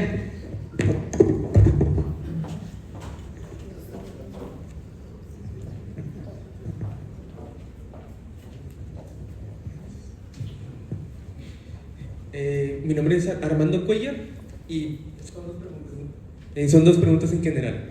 Primero, hablando específicamente de la normativa, en general entiendo los beneficios y qué puede aportar, pero a mí más que nada, ¿qué me motivaría a implementarla en un futuro plano cartográfico? Ahora, la segunda, para el portal, más que nada, ¿cada cuándo se actualiza la información y en general, qué tan confiable puede ser, en pocas palabras? Armando, ¿cierto?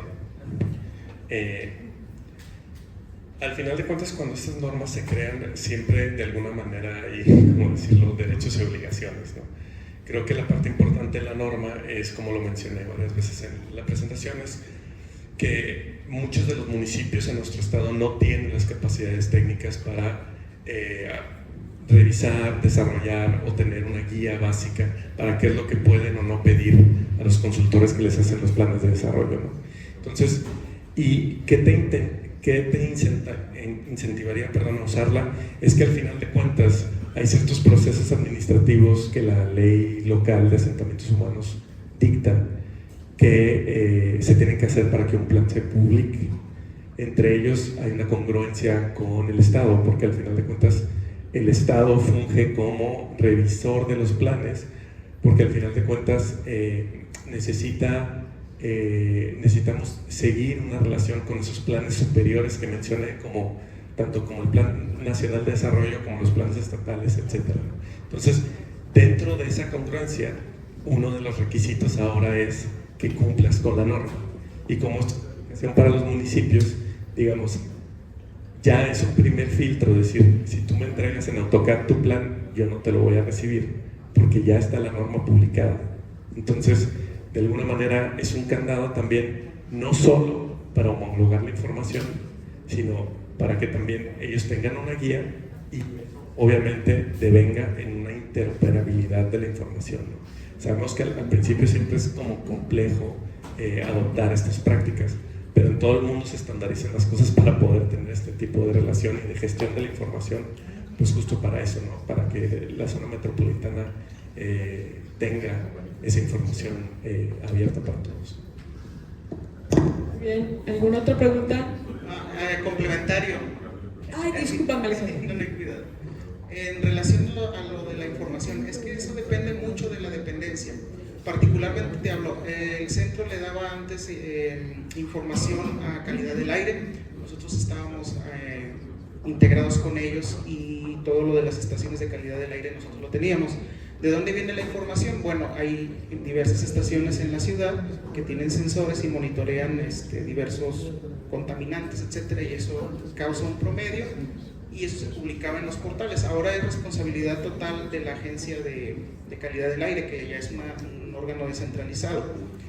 En el caso de Atlas, el del Estado de Nuevo León, el último publicado fue en 2013. No hay un Atlas nuevo, pero los municipios también tienen su propio Atlas. San Pedro lo actualiza cada 3 años. El problema de los datos a nivel estatal es que, y el mayor problema no solo es actualizar la información, sino que lleva una serie de pasos complicados. Por ejemplo, se debe someter a consulta pública. El insumo principal de un Atlas es una fotografía aérea. Para aquellos que no estén familiarizados con este tipo de datos que se llaman raster, ortofotos, estas fotografías son muy caras. Estoy hablando de que una fotografía LIDAR del área metropolitana cuesta alrededor de 70 millones de pesos y inmediatamente se desactualiza, ¿verdad? Porque la ciudad va creciendo. Entonces, hacer ese plan constantemente pues es algo complicado, pero otros datos sí se pueden actualizar constantemente. De hecho, hay muchas aplicaciones de campo que, por ejemplo, si yo te dijera, vamos a hacer una encuesta en la universidad sobre la opinión que se tiene vamos a hablar sobre una vialidad nueva aquí o un parteaguas, etc. Hay aplicaciones geoespaciales que te permiten en ese momento hacer la encuesta, si quiero o no quiero, guardar y al momento que se ejecuta, verlo en un geopunto en un portal, instantáneamente, con fotografías, con la encuesta evaluada completamente, porcentajes, edad, sexo, la respuesta, etc. Entonces, cuando hay una alimentación que es en el momento, pues la información es fiable y rápida, pero cuando se trata de elementos así como te comento del Atlas de riesgo, que son estudios de muchas cosas, en el estado no son tan importantes, por ejemplo, análisis de tsunamis, porque no estamos ni siquiera cerca de la costa, pero por ejemplo estamos teniendo nuevos problemas, por ejemplo el movimiento tectónico, los recientes movimientos que hay en la Tierra. Tenemos que analizar sí o sí los riesgos de inundación, los riesgos geológicos, también vientos, porque también es un tema muy importante. Entonces, y todo lo que tenga que ver con impacto ambiental. Pero eso, la actualización ya no depende propiamente del centro, es más de aquellos órganos que nos van a compartir la información y nosotros vamos a poder publicarla. La obligación de la información es de quien la genera, entonces ellos son los que consolidan toda la información en el centro geoespacial. Vi que levantaste la mano, tu nombre por favor. Es muy importante que nos den el nombre porque todo está quedando registrado en el acta de la asamblea. Gracias. Hola, buenos días, mi nombre es Jorge París. Bueno, primero que nada les quiero agradecer por la presentación, me pareció muy interesante y tengo un par de preguntas para los dos. Esto es, teniendo en cuenta que se desea centralizar la información en un solo geoportal, ¿cuáles son las estrategias de respaldo que utilizarían y cómo se protegería de ataques cibernéticos? Eso por un lado. La otra es, ¿se tiene pensado o considerado incluir la topografía de los cerros y senderos existentes en algún geoportal?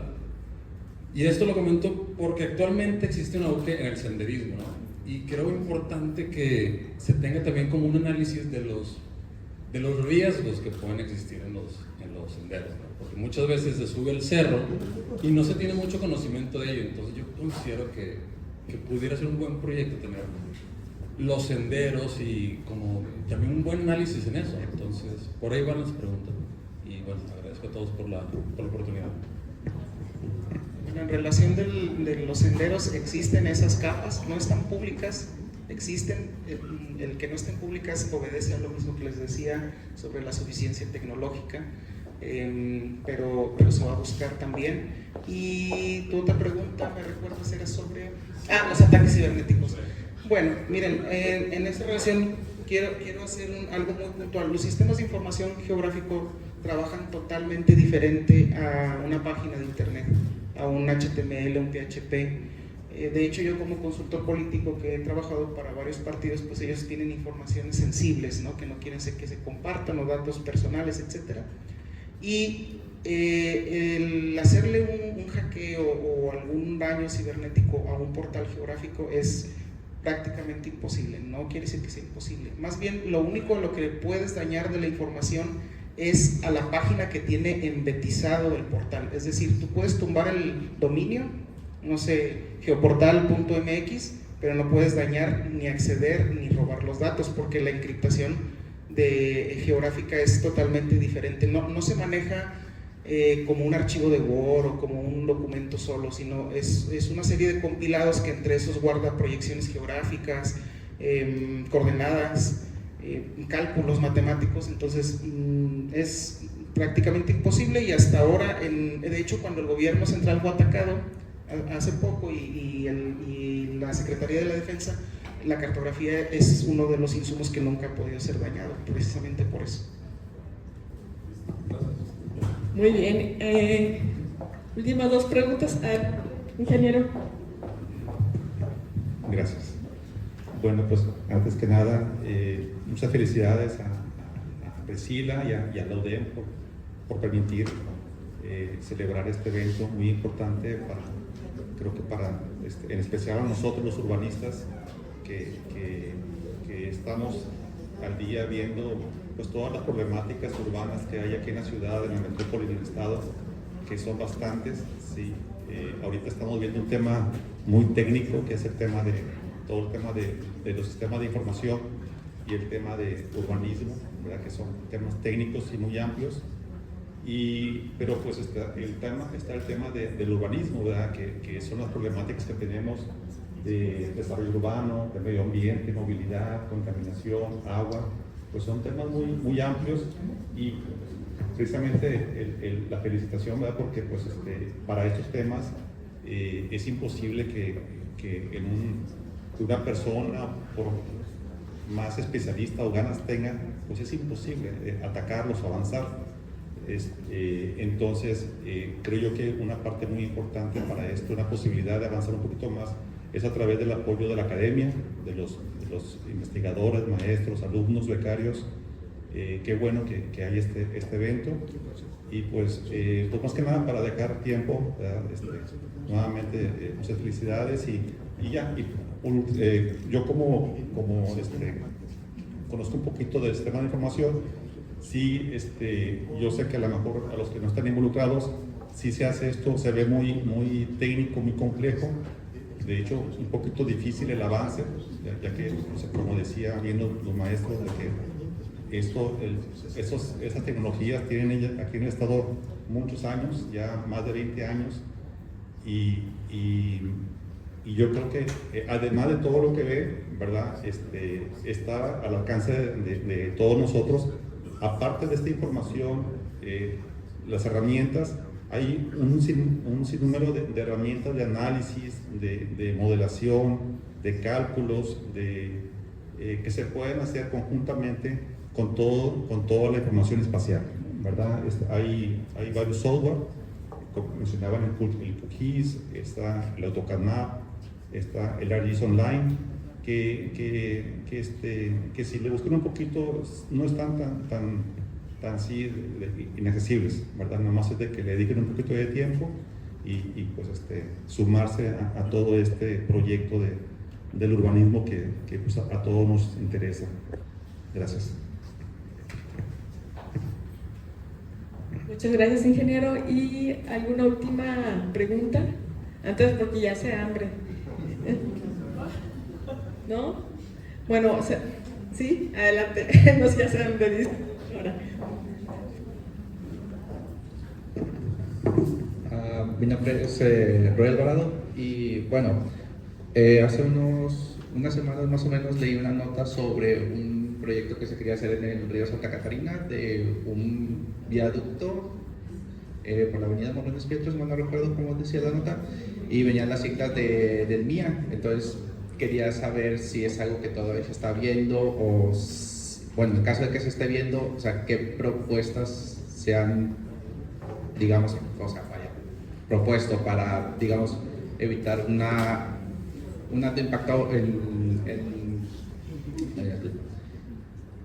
el ambiente, porque si mal no tengo entendido, en la nota decía que sí iba a ser un tanto perjudicial para lo que sería la biodiversidad del río Santa Catarina. Bueno, mira, como tal, y esto sin afán de decir nada más lo que viene en la ley, pero el río Santa Catarina como tal no existe, está decretado desde, me parece, el 54 como un canal. Es un canal. El río, o bueno, como se le conoce, el río Santa Catarina, tiene ahorita una gran cantidad de árboles que crecieron a partir del huracán Alberto y del Alex para la fecha. Hay un resolutivo de la Semarnat que ordenaba al gobierno federal a limpiar todo lo que había, el desasolve del río. No se pudo ejecutar porque era responsabilidad de Conagua, no tenían el presupuesto, el Estado quiso entrar, hubo una controversia, pero concisamente lo que menciona sobre la obra tiene la intención de desahogar el tráfico, y la realidad es que vehículos que están parados causan más contaminación que los que se mueven. Entonces, la intención del gobierno es crear un viaducto que le permita pues todo el flujo que está atorado en esas horas, en ciertas horas pico. Hay un estudio también que se hizo, les recomiendo que lo busquen también en los geoportales, está disponible en la página del centro, es sobre el escalonamiento de horarios. Ahí se había planteado junto con la Secretaría de Economía durante pandemia y posterior a esa, cómo buscar el que en los horarios que ya se tienen detectados que hay una gran concentración de automóviles, reducirlos. Todavía está en concepto el tema del viaducto, es un concepto, se tiene que someter a una consulta pública en la que participan todos los ciudadanos, pero la realidad, yo como especialista se los digo, tiene buenas intenciones, y esas buenas intenciones, si bien es cierto hay un impacto, porque en vías del progreso tiene que haber un impacto ambiental, el tema no es que, por ejemplo, si yo talo 500 árboles para construir un puente, pues debo de ver que sobre ese puente haya árboles, ¿no? Es mitigarlos. Ya no hablamos del impacto que hay, sino este impacto, cómo se va a mitigar una vez que se ejecute. Entonces, sí, el viaducto tiene la intención, la visión de que haya menos tráfico, de que haya menos contaminación, contaminantes de CO2 que hay cuando los vehículos están detenidos en un lugar durante mucho tiempo.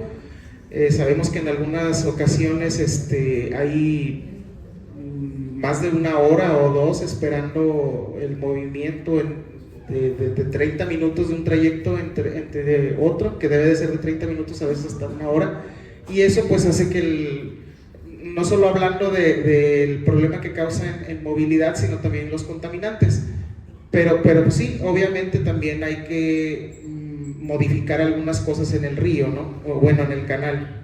Y digo, yo también se me pega el tema de que es un río, ¿no? Es un río urbano, es un canal. Entonces sí están los estudios, todavía no se ha llegado a una conclusión, todavía está en consulta pública, pero sí, el material está disponible en la Secretaría, se puede consultar vía transparencia y también se pueden acercar al centro de información geoespacial ahí en la torre administrativa, en el piso 25, ahí también se les puede dar información al respecto. Muchas gracias, ingeniero. Sabemos que no es el área responsable directamente, pero agradecemos la transparencia y en responder las preguntas. Le cedo ahora sí el micrófono a nuestra presidenta. Pues nada más queda agradecerles por esta tan interesante presentación. Alcancé a apuntar algunos enlaces, pero ojalá que a ver si nos pueden compartir las ligas para poder consultar estos visores que realmente deberíamos de difundir un poquito más, que los alumnos puedan conocer. Ya estábamos aquí platicando que a lo mejor hay que organizar un curso de capacitación para entender a más detalle estas capas, qué información, cómo la podemos usar para los proyectos de diseño urbano, en las clases de maestría, etc. Entonces, pues felicitarlos por la norma técnica que nos ayuda a homologar estos criterios, que de por sí tenemos criterios diferentes en todos los municipios, en otros estados, pues para ir avanzando en esta dirección correcta. Y la parte de los riesgos ambientales que puedes consultar y eventualmente esta pregunta que por ahí hacía Mariela, creo que ya no, pues sí, a lo mejor más adelante ver cómo los asentamientos irregulares también podemos, aunque no sea la capa que ya viene en el sistema, pero si sí se tiene, cargarla tú por tu cuenta y poder comparar, empatar si están en zona de riesgo, de derrumbe, de inundación, etcétera. Creo que esto es muy valioso para nuestros proyectos, ¿no? Pues muchas gracias a todos por su asistencia. Ahorita aquí en el patio tenemos un pequeño ambigú para que todos nos puedan acompañar, y agradecer nuevamente a la UDEM y a la arquitecta Mía Cristina y todo el Departamento de Arquitectura que nos han recibido el día de hoy con este gran espacio.